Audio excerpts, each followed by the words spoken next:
WB home tutor চ্যানেলে তোমাদের স্বাগতম। আজ আমি তোমাদের দশম শ্রেণীর কোর্স থেকে 8 অর্থাৎ লম্ববৃত্তাকার চৌং অধ্যায়ের অঙ্কগুলিকে খুব সহজেই বোঝানোর চেষ্টা করব। তো যারা এখনও এই ভিডিওর আগের পার্ট দেখোনি, ডিসক্রিপশন বক্সে থাকা লিঙ্ক থেকে তোমরা আগের পার্ট দেখে নিতে পারো, কিংবা চ্যানেলের প্লেলিস্ট সেকশানে গিয়ে সেখান থেকেও তোমরা আগের পার্ট দেখে নিতে পারো। তো ভিডিও শুরু করার আগে যারা এখন আমার চ্যানেলটিকে সাবস্ক্রাইব করোনি, সাবস্ক্রাইব করে পাশে থাকা বেল আইকনে অল নোটিফিকেশন অন করে রেখো আমার প্রত্যেকটি ভিডিও সবচেয়ে আগে দেখার জন্য। আগের পাঠে আমরা 9 পর্যন্ত অঙ্কগুলিকে খুব সহজেই বুঝিয়েছিলাম। এখন 10-এর অঙ্ক কী বলছে দেখো। একটি লম্বচোঙাকৃতি স্তম্ভের বক্রতলের ক্ষেত্রফল 264 বর্গমিটার এবং আয়তন 924 ঘনমিটার হলে এই স্তম্ভের ব্যাসের দৈর্ঘ্য ও উচ্চতা হিসেব করে লিখি। তাহলে অঙ্কে বলছে একটি লম্বচোঙাকৃতি স্তম্ভ যার বক্রতলের ক্ষেত্রফল দেওয়া আছে 264 বর্গমিটার এবং আয়তন দেওয়া আছে 924 ঘনমিটার। তাহলে উত্তর চেয়েছে স্তম্ভের ব্যাসের দৈর্ঘ্য ও উচ্চতা হিসেব করে লিখি। তো প্রথমেই আমরা যেহেতু ব্যাসার্ধের মান জানি না, সেটাকে আমরা আর হিসাবে ধরে নেব। তাই কি লিখব? ধরি স্তম্ভটির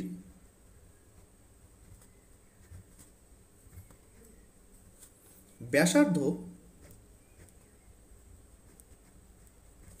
ইকুয়ালস টু আর মিটার এবং উচ্চতা ইকুয়ালস টু এইচ মিটার। তাহলে স্তম্ভের ব্যাসার্ধকে আমরা আর মিটার ধরলাম আর উচ্চতাকে আমরা এইচ মিটার ধরে নিলাম। এখন অঙ্কে দেওয়া আছে স্তম্ভটির বক্রতলের ক্ষেত্রফল 264 বর্গমিটার। তাহলে আমরা যে স্তম্ভটির ব্যাসার্ধকে আর এবং উচ্চতা এইচ ধরেছি, তাহলে এই স্তম্ভটির আমরা বক্রতলের ক্ষেত্রফল নির্ণয় করতে পারি। তাই কি লিখছি? অতএব স্তম্ভটির বক্রতলের ক্ষেত্রফল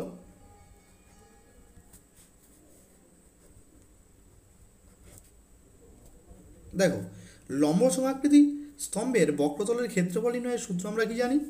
2 পাই আর এইচ। তোমরা 2 পাই আর এর মান কত? আর ধরে নিয়েছি আমরা, এইচ এর মান কত? এইচ। তাহলে এই স্তম্ভটির বক্রতলের ক্ষেত্রফল আমরা কি পেলাম? 2 পাই আর এইচ। আর যেহেতু ক্ষেত্রফল নির্ণয় করছি, তাই কি লিখব? বর্গ মিটার। আর কি নির্ণয় করব? অঙ্কে দেওয়া আছে আয়তন। তাহলে এবং স্তম্ভটির আয়তন, দেখো আয়তন নির্ণয় সূত্র কি? পাই আর স্কোয়ার এইচ। তাহলে পাই আর স্কোয়ার এইচ। আর আয়তন নির্ণয় করছি, তাহলে একক কী হবে? ঘনমিটার। এখন আমরা শর্তানুসারে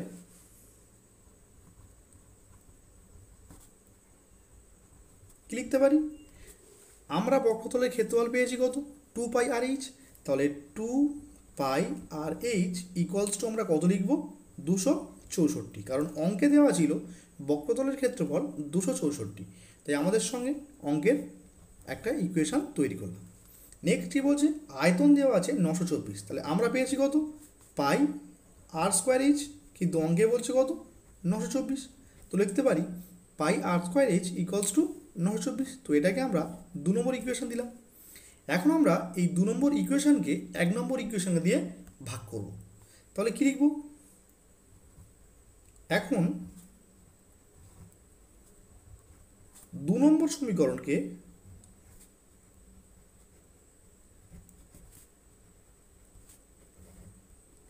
1 নম্বর সমীকরণ দিয়ে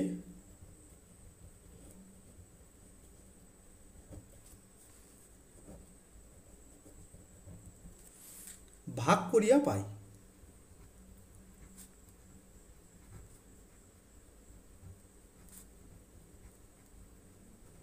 দেখো, এখন আমরা এই 2 নম্বর সমীকরণকে দিয়ে 1 নম্বর সমীকরণকে ভাগ করব। অর্থাৎ বাঁ দিকের সঙ্গে বাঁ দিকের টার্মের ভাগ হবে, ডান দিকের সঙ্গে ডান দিকের টার্মের ভাগ হবে। তাহলে 2 নম্বর সমীকরণের বাঁ দিকে কী ছিল? পাই আর স্কোয়ার এইচ। তাহলে আমরা কী লিখব? পাই r square H divided by 1 নম্বর সমীকরণের বাঁ দিকে কী ছিল? 2 পাই আর এইচ। তাহলে এটা divided by 2 pi r h লিখব ইকুয়ালস টু 2 নম্বর সমীকরণের ডান দিকে কী ছিল? 924 ডিভাইডেড বাই 1 নম্বর সমীকরণের ডান দিকে কী ছিল 264, তাহলে সেটাকে আমরা লিখে ফেললাম। এখন পাই পাই উভয় দিক থেকে কাটলো, এইচ এইচ কাটলো, দেখো এখানে আছে আর, এখানে আছে আর স্কোয়ার, তাহলে দুটো আর, তাহলে এখান থেকে যদি আমরা একটা আরকে কাটি তাহলে একটা আর কাটলাম আর এই আর স্কোয়ারটাকে কেটে দিলাম। তাহলে আলটিমেট বাঁদিকে রইল কি আর। নিচে দেখো এখানে 2 আছে, এখানে আছে 264। যদি আমরা 2 দিয়ে উভয় পক্ষকে কাটাকাটি করি তাহলে 2 1 2 আর 2 দিয়ে ভাগ করলে কী হবে 2 1 2, 3 2 6, 2 2 4।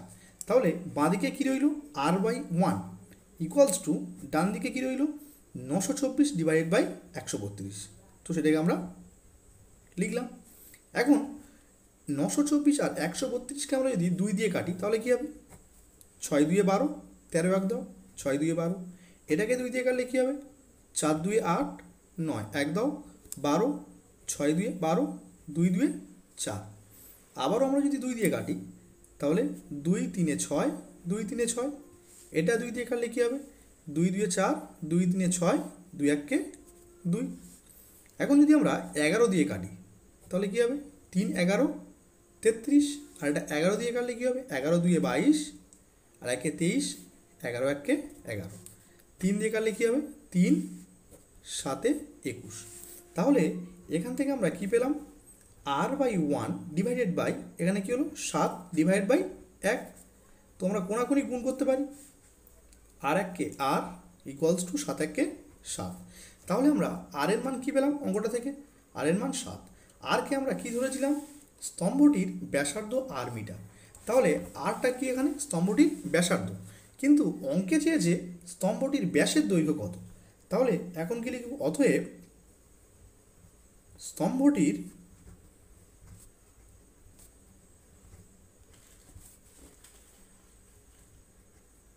ব্যাসের দৈর্ঘ্য, আমরা জানি ব্যাস ব্যাসার্ধের দ্বিগুণ হয়, তাহলে ব্যাসার্ধ যদি আর হয় তাহলে ব্যাস কী হবে আর এর সঙ্গে 2 গুণ, তাহলে 7 2 14 মিটার। তাহলে এটাই আমার কি নির্ণীয় ব্যাস। আর কে চেয়েছিল স্তম্ভটির উচ্চতা কত। এখন আমরা লিখব 1 নম্বর সমীকরণে আর ইকুয়ালস টু 7 বসিয়ে পাই। তাহলে দেখো 1 নম্বর ইকুয়েশন কী ছিল 2 pi r H equals to 264। তো এখানে যে আর ছিল এই আর এর জায়গায় আমরা আর এর ভ্যালু অর্থাৎ 7কে পুট করব, তাহলে আমরা এইচ এর মান পেয়ে যাব। তাহলে কী ছিল 2 পাই, পাই মানে কত 22/7, আর এর মান কত 7 ইন্টু এইচ, এইচ এর মান আমরা নির্ণয় করব। তাহলে ইকুয়ালস টু কী ছিল 264। তাহলে এই 7 কাটলো, তাহলে এইচ ইকুয়ালস টু আমরা কী লিখতে পারি 264 ডিভাইডেড বাই, দেখো এই 2 ইন্টু 22 এটা বাঁদিক থেকে ডান দিকে আসলে কী হবে নেমে যাবে এর নিচে। এখন আমরা 2 দিয়ে যদি 264কে কাটি তাহলে কী পাবো 2 1 2, 3 2 6, 2 2 4। এখন যদি আমরা 6 দিয়ে কাটি তাহলে দেখো 6 2 12, 2 হাতে থাকছে 1, 6 2 12 1 13। তাহলে অতএব এইচ এর মান আমরা কী পেলাম 6। তাহলে এইচকে আমরা কী ধরেছি স্তম্ভটির উচ্চতা, তাহলে এখানে কী লিখব অতএব স্তম্ভটির উচ্চতা ইকুয়ালস টু 6 মিটার। তো এটি আমাদের নির্ণীয় অ্যান্সার। এখন 11 অঙ্ক কী বলছে দেখো 9 মিটার উচ্চতা বিশিষ্ট একটি লম্ববৃত্তাকার চোঙাকৃতির ট্যাঙ্ক জলপূর্ণ আছে। 6 সেমি দৈর্ঘ্যের ব্যাসের একটি পাইপ দিয়ে মিনিটে 225 মিটার বেগে জল বের হয়, তাহলে 36 মিনিটে ট্যাঙ্কটির সমস্ত জল বেরিয়ে যায়। ট্যাঙ্কটির ব্যাসের দৈর্ঘ্য হিসেব করে লিখি। তাহলে যদি আমরা অঙ্কটিকে একটি ছবির সাহায্যে বুঝতে চাই তাহলে কি বলছে দেখো একটা ট্যাঙ্ক, যে ট্যাঙ্কটির উচ্চতা 9 মিটার দেওয়া আছে, আর ট্যাঙ্কের ঠিক তলায় একটা পাইপ দেওয়া আছে যে পাইপটার ব্যাস 6 সেন্টিমিটার। এই পাইপটা দিয়ে 1 মিনিটে 225 মিটার বেগে জল নির্গত হয়। তাহলে বলছে এই ট্যাঙ্কটি যদি সম্পূর্ণ ভর্তি থাকে এই পাইপটা 36 মিনিটে সম্পূর্ণ ট্যাঙ্কে খালি করে দেয়। তাহলে উত্তর বলছে ট্যাঙ্কটির ব্যাসের দৈর্ঘ্য অর্থাৎ এখান থেকে এইটুকু এই ব্যাসের দৈর্ঘ্যের মান নির্ণয় করতে বলেছে। তো প্রথমেই আমরা ট্যাঙ্কটির ব্যাসার্ধ অর্থাৎ এখান থেকে এইটুকু এর মানকে আমরা আর মিটার হিসাবে ধরে নেব। তো প্রথমেই কি লিখছি তাহলে, ধরি ট্যাঙ্কটির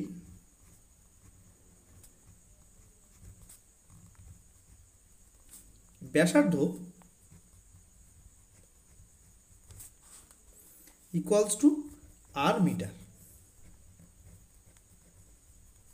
তাহলে আমরা ট্যাঙ্কটির ব্যাসার্ধের মানকে আমরা আর মিটার ধরে নিলাম। এখন আমরা এই ট্যাঙ্কের আয়তন নির্ণয় করব। তাহলে কি লিখব, অতএব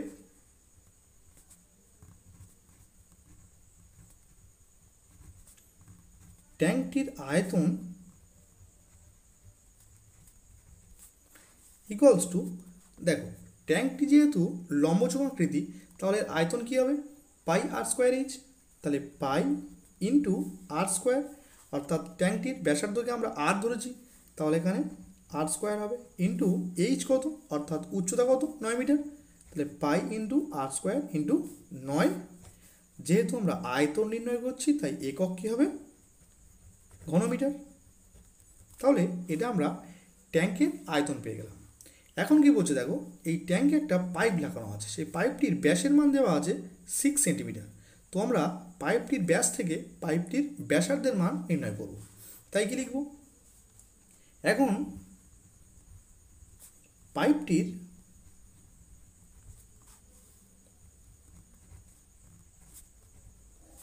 ব্যাসার্ধ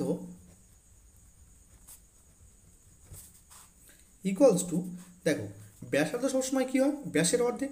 তাহলে ব্যাস যেহেতু 6 সেন্টিমিটার তাহলে ব্যাসার্ধ কী হবে 6/2 সেন্টিমিটার, তাহলে কী হবে 3 সেন্টিমিটার। এখন আমরা এই 3 সেন্টিমিটারকে মিটার এককে নিয়ে যাব, কারণ আমাদের জলের উচ্চতা মিটার এককে দেওয়া আছে। তাহলে 3 সেমি থেকে আমরা যদি 3কে 100 দিয়ে ভাগ করি তাহলে কী হয়ে যাবে মিটারে। তাহলে কোনো সংখ্যাকে 100 দিয়ে ভাগ, এর অর্থ কি, সেই সংখ্যাটির শেষের দিক থেকে 2 ঘর আগে পয়েন্ট হবে। তাহলে এখানে সংখ্যা ছিল কত 3, তাহলে এর যদি আমরা 2 ঘর আগে পয়েন্ট করি তাহলে এই এক ঘর আমরা বাড়িয়ে নিলাম, পয়েন্ট দিলাম, তাহলে কি হলো 0.03 মিটার। তাহলে পাইপটির ব্যাসার্ধের মান আমরা কি পেলাম 0.03 মিটার। এখন আমরা জলের উচ্চতার মান লিখে নেব। কি লিখব, জলের উচ্চতা কত দেওয়া আছে 225 মিটার। এখন আমরা এই পাইপটি দিয়ে 1 মিনিটে যে পরিমাণ জল যায় তার আয়তন নির্ণয় করব। তাহলে কি লিখব,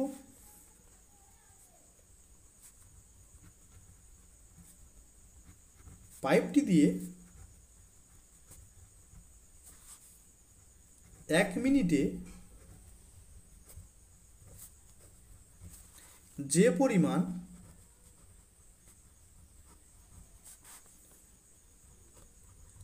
জল নির্গত হয়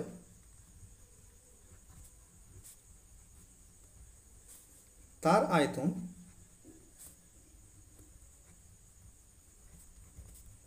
দেখো সূত্র কি, পাই আর স্কোয়ার এইচ, তাহলে পাই ইন্টু আর স্কোয়ার, তাহলে পাইপের ব্যাসার্ধ কত ছিল 0.03, তাহলে আর এর জায়গায় কি লিখব 0.03 হোল স্কোয়ার ইন্টু এইচ, উচ্চতা কত 225, তাহলে এত একক কী হবে, আয়তন নির্ণয় করছি তাই কী হবে ঘন মিটার। তাহলে আমরা নির্ণয় করলাম যে পাইপটি দিয়ে 1 মিনিটে যে পরিমাণ জল যায় তার আয়তন কত, pi into 0.03 whole square into 225 ঘনমিটার। কিন্তু অঙ্কে বলছে 36 মিনিটে এই পাইপটি ট্যাঙ্কটির সমস্ত জল খালি করে দেয়। তাহলে এখন নির্ণয় করব 36 মিনিটে যে পরিমাণ জল যায় তার আয়তন কত। তাই কি লিখছি, অতএব 36 মিনিটে যে পরিমাণ জল নির্গত হয় তার আয়তন, দেখো 1 মিনিটে যদি এত ঘনমিটার হয় তাহলে 36 মিনিটে কী হবে, এর সঙ্গে শুধু 36 গুণ হয়ে যাবে। তাহলে 36 into pi into 0.03 whole square into 225 ঘনমিটার। এখন দেখো কী লিখবো আমরা, ট্যাঙ্কের আয়তন আর এই যে পাইপ দিয়ে 36 মিনিটে সমস্ত জল খালি হলো তার আয়তন কী হবে, পরস্পর সমান হবে। তাহলে আমরা লিখতে পারি শর্তানুসারে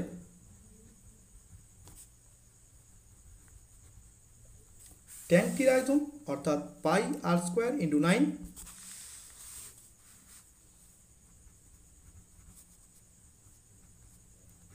ইকুয়ালস টু আমরা লিখতে পারি 36 into pi into 0.03 whole square into 225। তাহলে এখান থেকে আমরা আর এর মানকে নির্ণয় করব। তাহলে উভয় দিক থেকে পাই পাই কাটলাম, 9 দিয়ে 36 কাটলে কী হবে, 9 4 36। তাহলে এখানে আর স্কোয়ার ইকুয়ালস টু কী পেলাম, 4 ইন্টু 0.03 হোল স্কোয়ার ইন্টু 225। এখন আমরা আর এর মান যদি নির্ণয় করতে চাই তাহলে এদিক থেকে স্কোয়ার উঠলে এদিকে কী হবে, রুট। তো রুট বাড়াও, দেখো 4কে আমরা 2 ইন্টু 2 লিখতে পারি ইন্টু 0.03 হোল স্কোয়ার। এর অর্থ কি, 0.03কে দুবার গুণের আকারে লিখব ইন্টু 225কে ভাঙলে কী পাই, 15 ইন্টু 15। এখন রুট থেকে যদি কোনো ডবল টার্ম থাকে বাইরে আসলে কী হয়ে যায়, সিঙ্গেল, অর্থাৎ দুটো 2 আছে, বাইরে আসলে কী হবে, একটা 2 ইন্টু 0.03 দুবার আছে, বাইরে আসলে কী হবে, একবার ইন্টু 15 দুবার আছে, বাইরে আসলে কী হবে, একবার। তাহলে এখানে আর এর মান কী হচ্ছে, 15 দিয়ে 30, 3 30 90। আর যেহেতু এটা একটা দশমিক সংখ্যা তাহলে দশমিক 2 ঘর আগে আছে, তাহলে উত্তরেরও 2 ঘর আগে দশমিক হবে, অর্থাৎ 0.90। আর আমরা জানি দশমিকের পরে শূন্যর কোনো দাম নেই, তাই এখানে উত্তরটা কী হবে, 0.9। তাহলে আর এর মান কী পেলাম, 0.9। আরকে আমরা কী ধরেছি, ট্যাঙ্কটির ব্যাসার্ধ আর মিটার, কিন্তু অঙ্কে চেয়েছে ট্যাঙ্কটির ব্যাসের মান কত। তাহলে কী লিখব, অতএব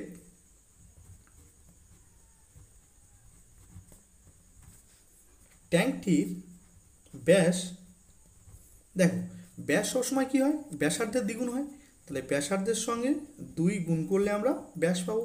তাহলে 9 দুগুণে কী হবে, 18। আর যেহেতু দশমিক সংখ্যা তাই দশমিক 1 ঘর আগে আছে, তাহলে উত্তরেরও 1 ঘর আগে দশমিক হবে, অর্থাৎ 1.8 মিটার।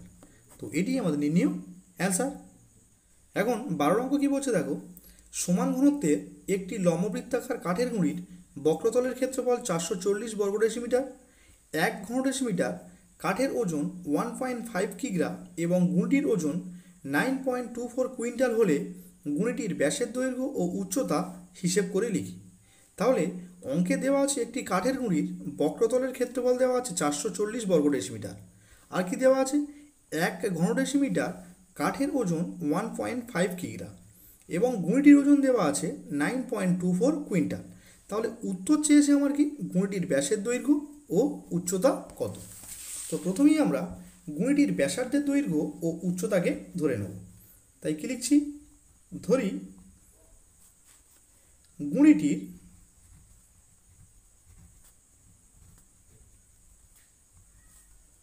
ব্যাসার্ধ ইকুয়ালস টু আর ডেসিমিটার এবং উচ্চতা এইচ ডেসিমিটার।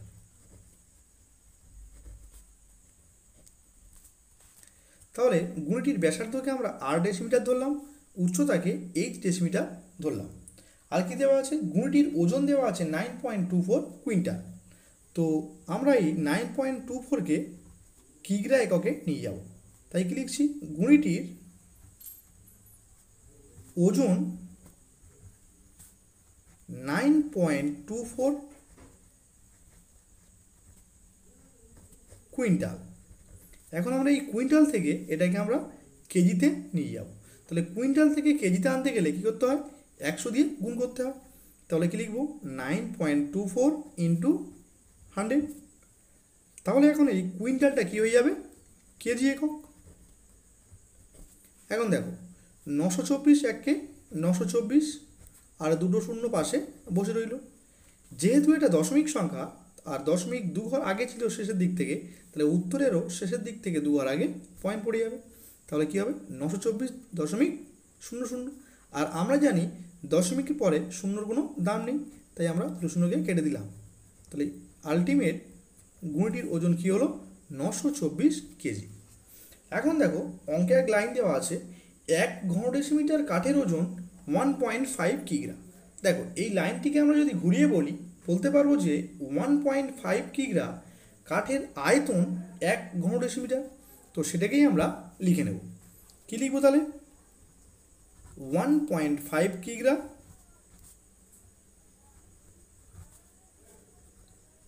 কাঠের আয়তন ইকুয়ালস টু 1 ঘনডেসিমিটার। তাহলে 1 কিগ্রা কাঠের আয়তন কত হবে 1/1.5 ঘনডেসিমিটার। আর অঙ্কে দেওয়া আছে কাঠের ওজন কত 924 কেজি, অর্থাৎ 924 কিগ্রা কাঠের আয়তন। তাহলে কী হবে equals to 1 into 924 divided by কী হবে 1.5 ঘনডেসিমিটার। তাহলে দেখো নিচ থেকে আমরা যদি দশমিকটাকে তুলতে চাই তাহলে কী হবে 10 দিয়ে ভাগ করতে হবে। এই 10 তাহলে উপরে উঠলে কী হবে 924-এর পাশে একটা এক্সট্রা শূন্য বেড়ে যাবে, ডিভাইডেড বাই তাহলে কী হবে 15। এখন আমরা যদি 15 দিয়ে 9240-কে ভাগ করি তাহলে কী পাবো দেখো, তাহলে 15 দিয়ে 9240-কে ভাগ, দেখো 6 15 90, বিয়োগ করলে কী হবে 2 4 নামলো, 15 এককে 15, 5 আছে কয় দাও 14, 9 দাও 14, 90, 6 15 90। তাহলে এখানে ভাগ করলে আমরা কী পাবো 616। তাহলে আমরা 924 কিগ্রা কাঠের আয়তন কী পেলাম 616 ঘন ডেসিমিটার। তাহলে আগে আমরা গুণিটার ব্যাসার্ধকে আর ধরেছি, উচ্চতাকে এইচ ধরেছি। তাহলে আমরা এখান থেকে গুণিটির বক্রতলের ক্ষেত্রফল ও আয়তন পেয়ে যাব। তাই কি লিখছি গুণিটির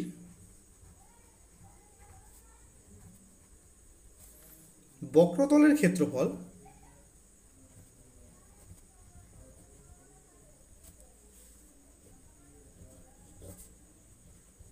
দেখো বক্রতলের ক্ষেত্রফলের সূত্র কি 2πr/h। আর কি আয়তন কি হবে πr²h। তাহলে আমরা গুণিটির বক্রতলের ক্ষেত্রফল 2πr/h পেলাম এবং আয়তন πr²h পেলাম। কিন্তু অঙ্কে বলছে গুণিটির বক্রতলের ক্ষেত্রফল 440 বর্গ ডেসিমিটার আর আয়তন 616 ঘন ডেসিমিটার। তাহলে কি লিখতে পারি শর্তানুসারে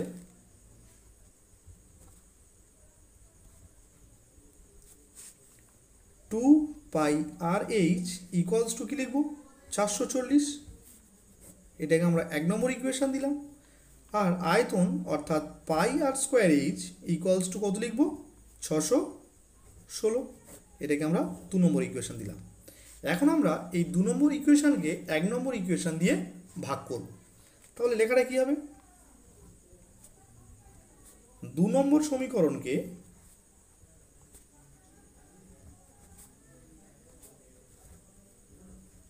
1 নম্বর সমীকরণ দিয়ে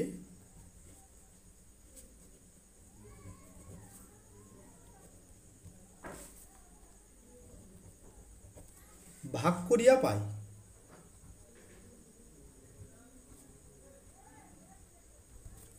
তাহলে এখানে বাঁদিকের সঙ্গে বাঁদিকের ভাগ, ডান দিকের সঙ্গে ডান দিকের ভাগ।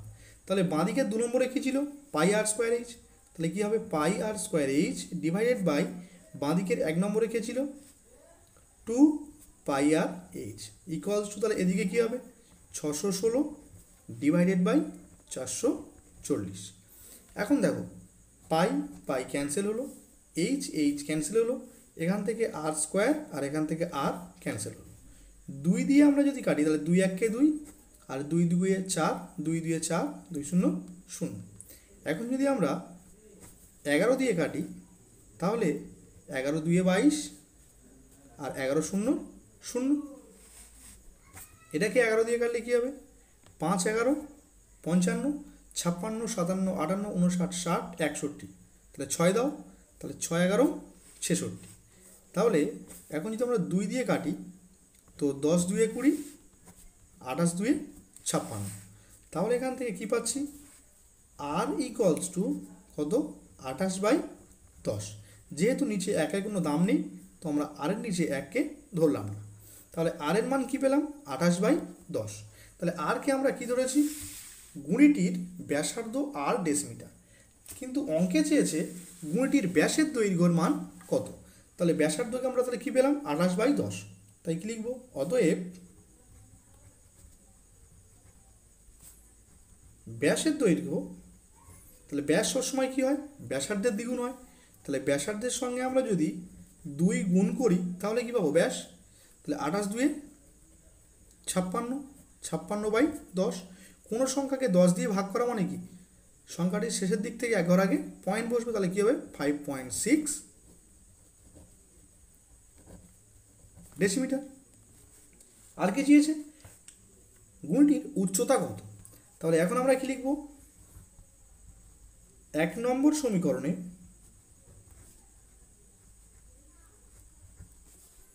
আর ইকুয়ালস টু 28/10 বসিয়ে পাই। তাহলে এখানে আর এর মান কত বসাবো? 28/10। কোথায়? 1 নম্বর ইকুয়েশান। তাহলে 1 নম্বর ইকুয়েশান কোথায়? দেখো, 2πRh ইকুয়ালস টু 440। তো এখানে আর এর জায়গায় আমরা আর এর মান অর্থাৎ 28/10 বসাবো, তাহলেই আমরা এইচ এর মান পেয়ে যাব। তাহলে কি লিখছি? 2 ইন্টু পাই এর মান কত? 22/7 ইন্টু আর এর মান কত? 28/10 ইন্টু এইচ ইকুয়ালস টু 440। তাহলে 7 দিয়ে আমরা যদি 28 কাটি তাহলে 4 7 28। তাহলে এখান থেকে আমরা বলতে পারি এইচ ইকুয়ালস টু 440 ইন্টু, দেখো 4/10 বাঁ দিক থেকে ডান দিকে আসলে কী হবে? 10/4 ইন্টু, দেখো 2 ইন্টু 22, তাহলে 22 দুগুণে 44। তাহলে এই 44 যদি ডান দিকে আসে কী হবে? 1/44। তাহলে 44 10কে 440, 2 2 4, 2 5 10। আবার এই 2 দিয়ে 10 কাটলে কী হবে? 2 5 10। তাহলে আলটিমেট এইচ এর মান কী পেলাম? 5 5 25। তাহলে এইচকে আমরা কী ধরেছি? গুণিটির উচ্চতা। তাই কি লিখব? অতএব গুণিটির উচ্চতা 25 ডেসিমিটার। তো এটাই আমাদের নির্ণীয় অ্যান্সার। তো আজকের ভিডিও এই পর্যন্ত রাখলাম, দেখা হবে পরের ভিডিওতে।